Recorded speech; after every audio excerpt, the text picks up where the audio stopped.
Hello Phoenixou, ici le Phoenix. Aujourd'hui, retour sur le tome 13 de DeadTube.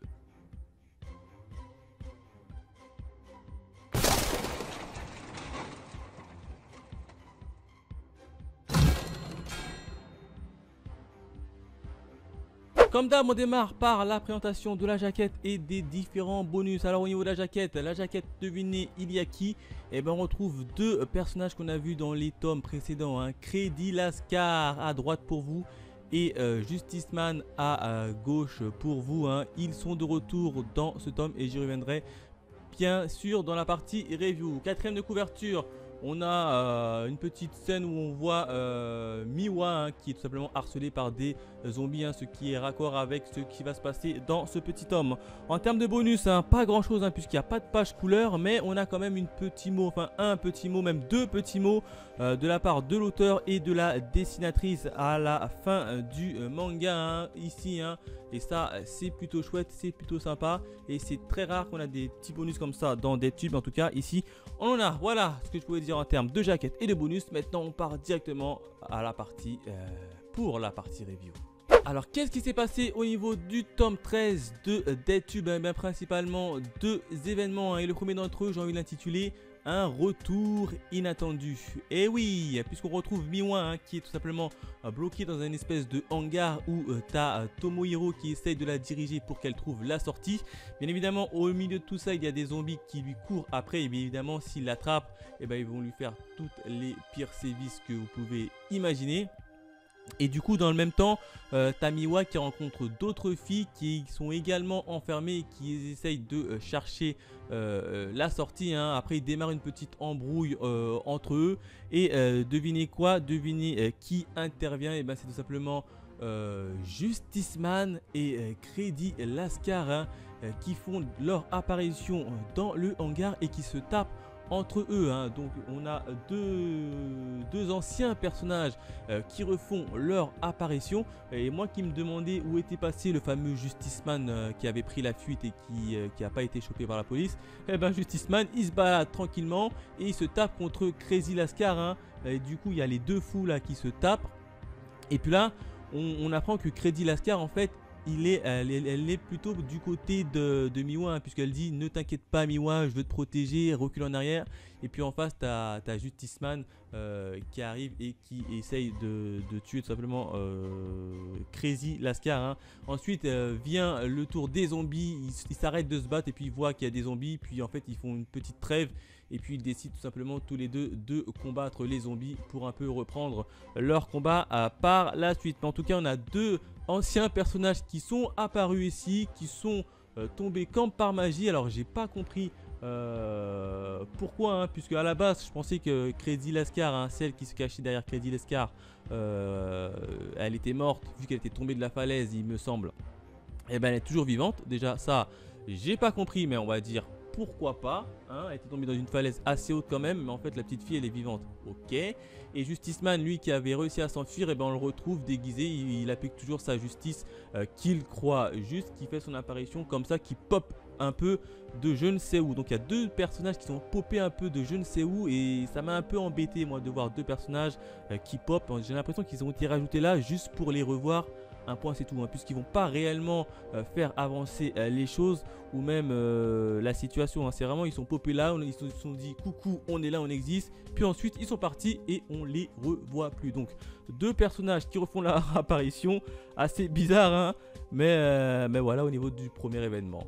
Enfin le deuxième événement, j'ai envie de l'intituler les origines du DeadTube. Et oui, ça y est, on connaît enfin qui se cache derrière la création de DeadTube, hein, qui est à l'instigateur de tout ça. Et bien tout simplement c'est Tomohiro qui le découvre, hein, puisqu'il s'est douté que si l'organisateur du fameux jeu des zombies avec Miwa qui est coincé dans un entrepôt, il s'est dit forcément la personne qui filme et qui est derrière tout ça doit être assez proche des lieux.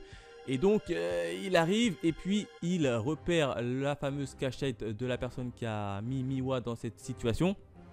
Et il s'avouerait que cette personne n'est nul autre que le papa de Tomohiro. Et oui, son père. Alors déjà, son père est toujours vivant, hein, puisque je vous rappelle que on pensait tous que Kana, hein, la petite sœur de Tomohiro, avait éclaté la tête de son père et que Tomohiro avait bouffé tout simplement sa tête, hein. Il avait même vomi, il avait passé sa journée à vomir par derrière.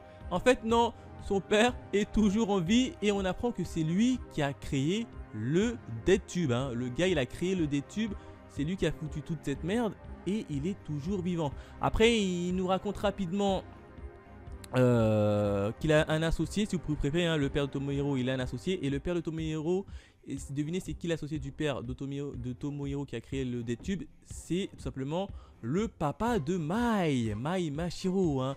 Donc il y a les deux pères qui ont créé le DeadTube et qui se sont amusés avec leurs enfants, voire même leur famille, hein. Donc c'est assez cruel et assez déjanté, hein. Ils n'ont pas hésité une seule seconde à mettre la vie de leur famille en jeu, hein, notamment pour Tomohiro, puisque sa petite sœur est quand même morte du jeu de DeadTube. Devinez c'est qui l'a sacrifié?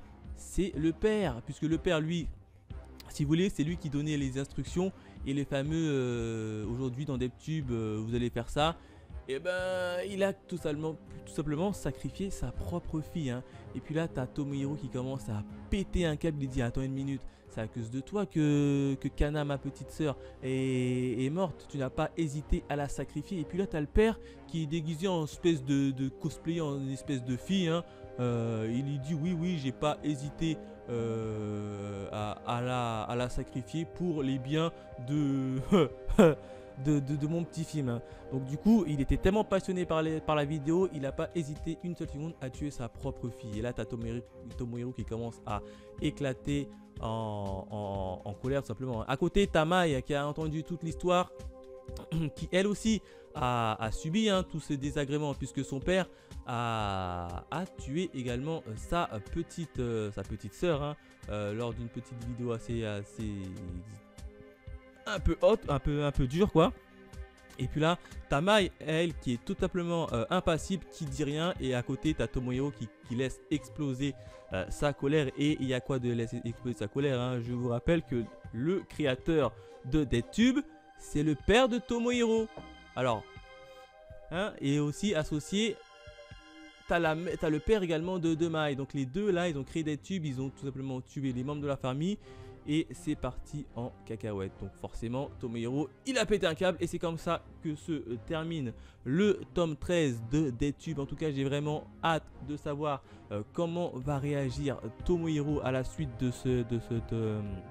cette grande annonce, j'ai envie de dire, hein, puisque ça y est, on connaît enfin les origines de DeadTube.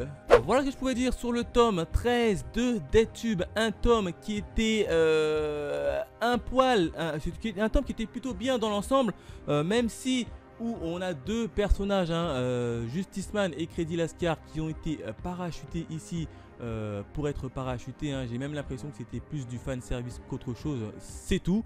Mais par contre on connaît enfin qui se cache derrière le DeadTube, hein. On connaît les origines de DeadTube et comment est-ce que DeadTube a été créé, et ça c'est vachement cool, hein. C'est pour ça qu'en termes de notes, personnellement je lui mettrai la note de, allez, un petit 4.